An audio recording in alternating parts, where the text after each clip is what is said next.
सभी को मेरा नमस्कार। आज हम गर्भाधान संस्कार के बारे में जानेंगे, लेकिन वीडियो को अंत तक जरूर देखना।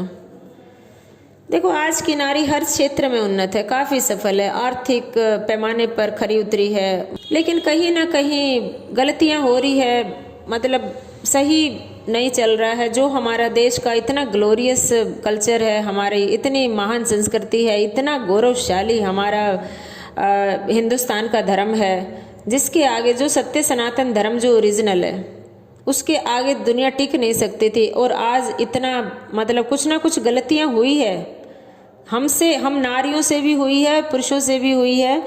और नारियों को आगे आना होगा, अपनी शक्तियों को पहचानना होगा और इस देश का गौरव फिर से बचाना होगा। और खड़ी हो सकती है और खड़ा होना ही पड़ेगा। इतने कठोर मत बनो कि अपने अहंकार में, इतने अपने ताने बाने में, अपनी गुत्थियों में मत उलझो कि देश की बर्बादी होती जा रही है। कुछ तो देश के बारे में सोचो कि हम कितने अधम और दुराचारी संतान दे देंगे, इतने उपद्रवी, इतने आजकल देख लो कैसे संतानों का क्या हाल हो गया है, किस तरह वासना के पीछे भाग रही है आज की संतान। ऐसा माओ से क्या गलती हुई? मानते हैं इंटरनेट टीवी मीडिया का जमाना है, लेकिन कहीं ना कहीं माओ का भाव भी तो काम आया होगा, क्योंकि आज भी कुछ संतानें ऐसी है जो गलत देखने के बाद, गलत चीजें देखने के बाद अपने आप को सुधारने की कोशिश करती है, अपने कदम पीछे हटा लेती है। नहीं, कहीं ना कहीं उनकी अंतर आत्मा झकझोर जाती है, नहीं गलत है ये चीज़ गलत है, और वो धर्म की रक्षा के लिए खड़ी हो जाती है।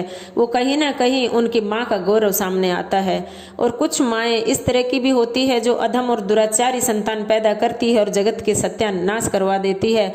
वो कहीं ना कहीं अपने वक्त और भाव को देखना पड़ेगा। देखो, रज और वीर ये दो महाशक्ति है, और इनका मिलन कोई, इन महाशक्तियों का मिलन कोई छोटी घटना नहीं है। इन्हीं से सृष्टि की रचना होती है, और इन्हीं में ये बच्चे जो है आगे जाकर कोई उत्पात मचाते हैं और कोई जगत का कल्याण करते हैं। तो देखो, एक तो ये बर्बादी किस वजह से हुई है? एक तो अंग्रेज आए और उन्होंने हमारे गुरुकुल सिस्टम को बर्बाद कर दिया। आज भी अगर गुरुकुल सिस्टम आ जाए तो कुछ ना कुछ बच सकता है। वो हमारी जो नैतिकता थी, हमारे जो धर्म का था, जो हमारी इतनी गौरवशाली संस्कृति थी, उसको मिट्टी में मिला दिया। और ये हुआ हमारी आपसी फूट की वजह से। जो हम इतने शांत होकर बैठे रहते हैं, हम समझ ही नहीं पाते हैं कि सामने वाला हमारे साथ क्या खेल खेल रहा है। और एक बर्बादी हुई है इंटरनेट टीवी मीडिया की वजह से। इतना गंदी चीज़ों को इतना हाईलाइट करके दिखाया जा रहा है, आंख मूंद के हम लोग देखे जा रहे हैं, और वेस्टर्न कल्चर को कॉपी करने की जद्दोजहद में भागे जा रहे हैं, वासना के पीछे भागे जा रहे हैं। मीडिया इतनी गंदी चीज़ों को इतना हिप्नोटाइज कर दिया जाता है, ब्रेन को वॉश कर दिया जाता है। ब्रेन में जब इतनी सारी गंदी चीज़ें रहेंगी तो वैल्यूज़ कहाँ से आएंगी?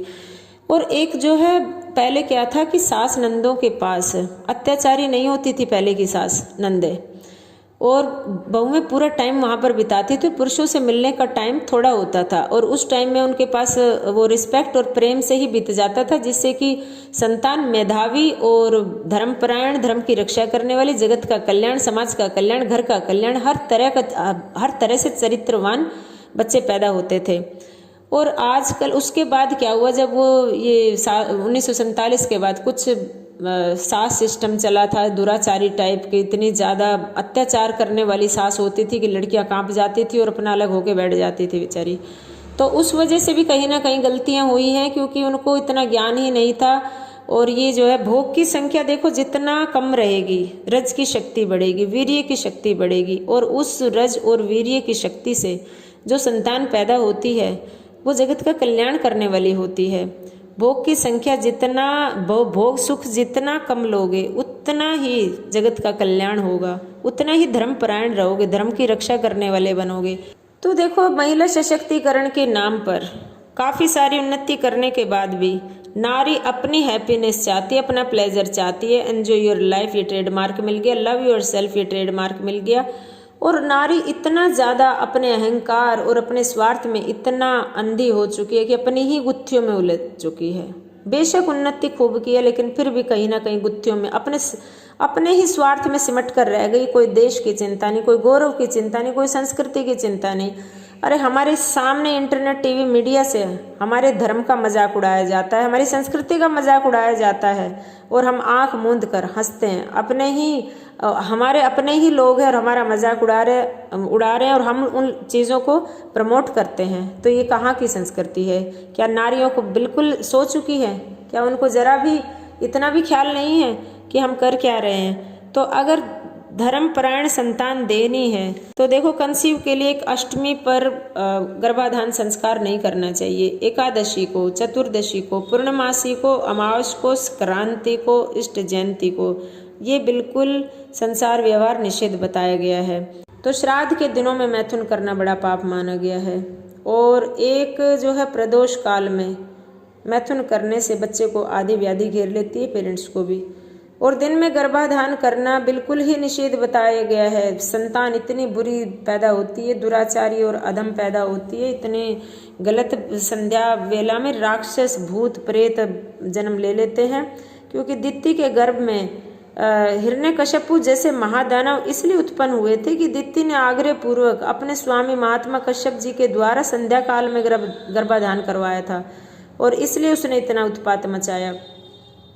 तो देखो रात्रि के तृतीय पहर 12 से 3 की संतान हरि भक्त होती है, धर्म की रक्षा करने वाली होती है, जगत का कल्याण करने वाली होती है, शांति प्रिय होती है और दुराचारों से दूर रहती है।